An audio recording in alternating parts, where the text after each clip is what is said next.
How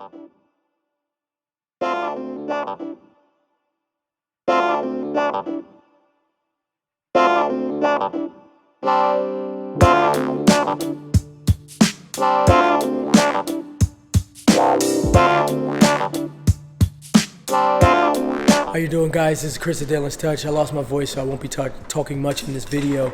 But today we have a 2011 Rolls-Royce Phantom. As Tim prepares to take this door panel, looks like he's already got it off. I'm going to show you the damage that we have to repair.